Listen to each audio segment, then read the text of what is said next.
عبداللہ بن شداد رضی اللہ عنہ سے روایت ہے کہ قبیلہ بنی عذرہ کے 3 آدمی نبی صلی اللہ علیہ وسلم کی خدمت میں حاضر ہوئے اور اسلام قبول کیا۔ آپ صلی اللہ علیہ وسلم نے دریافت فرمایا، ان کے حالات سے مجھے کون آگاہ کرتا رہے گا، بتاتا رہے گا؟ حضرت طلحہ رضی اللہ عنہ نے عرض کی، میں آگاہ کروں گا۔ یہ تینوں حضرات حضرت طلحہ کے نزدیک ہی رہتے تھے۔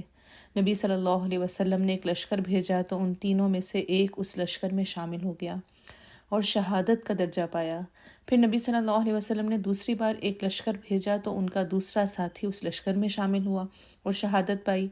دونوں کے بعد تیسرا ساتھی بستر پر طبعی موت رخصت ہوا، نارمل جو موت آتی ہے بستر پہ ویسے رخصت ہوا۔ طلحہ رضی اللہ عنہ کہتے ہیں، میں نے ان تینوں آدمیوں کو خواب میں جنت میں دیکھا۔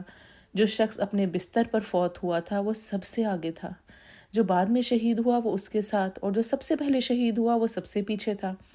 طلحہ رضی اللہ عنہ کہتے ہیں، یہ دیکھ کر میرے دل میں تشویش سی پیدا ہوئی کہ ایسا کیوں ہوا ہے۔ حضرت طلحہ کہتے ہیں، میں نبی صلی اللہ علیہ وسلم کی خدمت میں حاضر ہوا اور آپ صلی اللہ علیہ وسلم کے سامنے اپنی تشویش کا اظہار کیا۔ نبی صلی اللہ علیہ وسلم نے ارشاد فرمایا، گولڈن ورڈز، میرے اور آپ کے لیے بہت بڑی خوشخبری، جن کے پاس سانسیں ہیں، زندگی ہے ابھی۔ اس میں تعجب کی کون سی بات ہے؟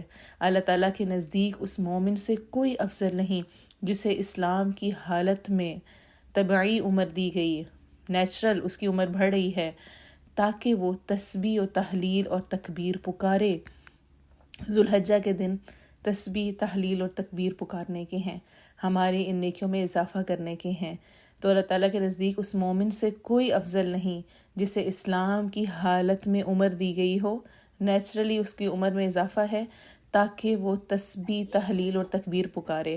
تو اگر کچھ کمی بھی ہو رہی ہے تو اس کو ختم کر کے انشاءاللہ میں نے اور آپ نے ان دنوں سے بھرپور فائدہ اٹھانا ہے۔ یہ مسند احمد کی حسن روایت ہے۔ اللہ ہمیں دن رات ہر لمحے تسبیح، تحلیل اور تکبیر، یعنی سبحان اللہ، لا الہ الا اللہ، اللہ اکبر اور الحمدللہ کہنے کی توفیق دے، آمین۔ السلام علیکم ورحمۃ اللہ۔